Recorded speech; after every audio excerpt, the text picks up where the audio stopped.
Hello বন্ধুরা, আজকে রেসিপিটা হলো পনির দিয়ে ওলের পুর ভরা কোপ্তার তরকারি। এবার দেখুন, আমি ওলগুলোকে পাতলা করে কেটে কড়াইতে জলের মধ্যে সিদ্ধ করতে দিয়েছি এবং সিদ্ধ হয়ে গেলে এগুলোকে আমি তুলে নেব। তুলে নিয়ে ঠান্ডা করতে দেব। দেখুন, আমার সব ওলগুলো খুব সুন্দর সিদ্ধ হয়ে গেছে। এটা একটা নিরামিষ খুব সুস্বাদু খাবার, খুব ভালো টেস্টি খাবার। আপনারা বাড়িতে করিয়ে খেয়ে দেখবেন।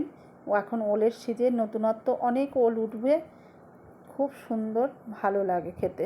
দেখুন, আমি ওলগুলোকে হাতায় করে ভালো করে সুন্দর করে মেখে নিয়েছি, দিয়ে ঠান্ডা করতে দেব। দেখুন কত সুন্দর গলে গেছে ওলগুলো।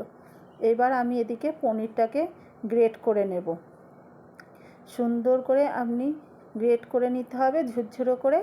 দিয়ে এগুলোকে একটা পাত্রে রেখে ভালো করে এর সাথে ব্ল্যাক পেপার এক চামচ ধনে গুঁড়ো, জিরে গুঁড়ো অল্প পরিমাণে দিয়ে দিতে হবে। দিয়ে পরিমাণ মতন নুন দিয়ে এটাকে সুন্দর করে একটা ঝুরঝুরেভাবে মাখিয়ে পুর তৈরি করে নিতে হবে।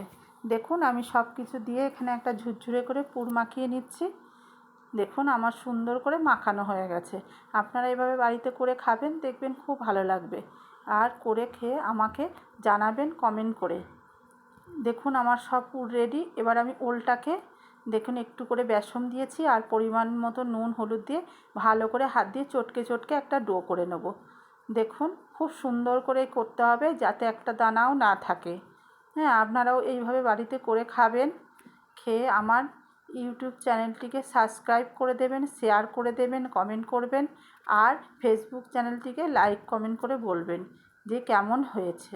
দেখুন, আমি এইভাবে সুন্দর করে চটকে চটকে ডো তৈরি করে নেব আর গোল গোল করে একটা সাইজে ডো করে তৈরি করে রাখবো। দেখুন, করে রেখেছি।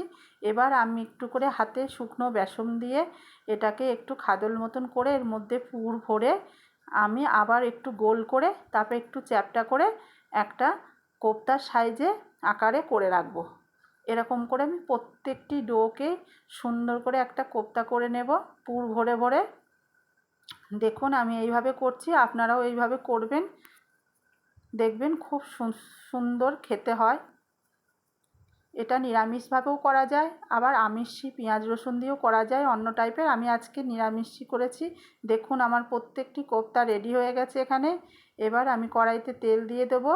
তেল গরম হয়ে গেলে কোপ্তাগুলো সব ছেড়ে দেব, ছেড়ে উল্টে পাল্টে ভেজে নেব লাল লাল করে। দেখুন, আমি কোপ্তাগুলো সব দিয়ে দিয়েছি। এবার দেখুন, একবার উল্টে দিয়েছি, উল্টে দিয়ে দেখুন এক পিঠ আমার ভাজা ভাজা হয়ে গেছে, আর এক পিঠ দেখুন সুন্দরভাবে লাল লাল করে ভাজা হয়ে গেছে। এবার আমি এগুলো একটা পাত্রে নামিয়ে নেব। এইভাবে আমি সব কোপ্তাগুলোকেই ভেজে নেব। দেখুন, আমার এই কোপ্তাগুলো হয়ে গেছে। এবার বাদ বাকি যে কটা আছে সে কটা আবার আমি দিয়ে দেবো। দিয়ে দেখুন সবগুলো আমার তৈরি হয়ে গেছে। আর এদিকে আমি মশলাটা করব। দেখুন কি কি মশলা নিয়েছি: ধনেপাতা, টমেটো কুচি, কাজু, আদা, লঙ্কা, কাসুরি মেথি, লবঙ্গ, এলাচ, দারচিনি, আর নিয়েছি পোস্ত আর কটা গোটা ধনে। দেখুন, এবার সামান্য একটু তেল দিয়ে দিয়েছি কড়াইয়ে।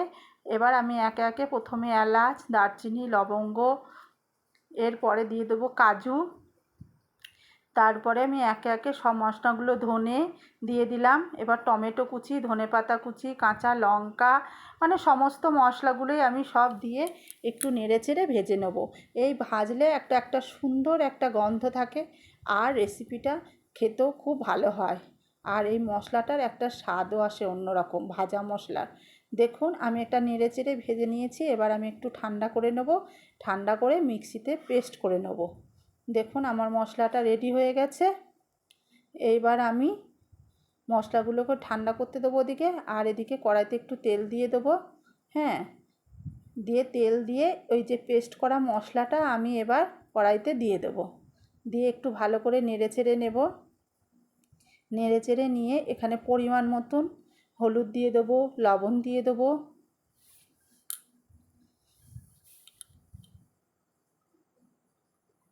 আর আমি এখানে কালার হওয়ার জন্য একটু কাশ্মীরি লঙ্কার গুঁড়ো দিয়ে দেবো।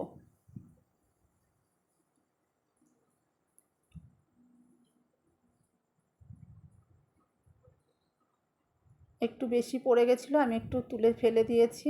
এবার দেখুন কাশ্মীরি লঙ্কার গুঁড়ো দিয়ে ভালো করে কষে নেড়েচেড়ে এবার স্বাদ মতন একটু চিনি দিয়ে দেবো।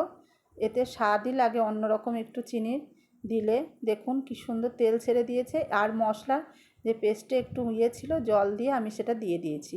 এবার দেখেন কোপ্তার গ্রেভিটা ফুটতে শুরু করেছে। এবার আমি সব কোপ্তাগুলো দিয়ে দিয়েছি। এবার লাস্টে আমি কাসুরি মেথিটা দিয়ে ছিটিয়ে একটু নেড়ে দেবো। নেড়ে দিয়ে দেখুন গ্রেভিটা বেশ একটু পুরো পুরো হয়ে আসলে আমি এগুলোকে নামিয়ে নেব।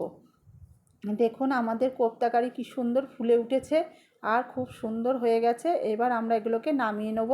এইভাবেই হয়ে গেল আমাদের পনিরের পুর ভরা ওলের কোপ্তা কারি। আপনারাও করে দেখবেন। Tata, bye bye.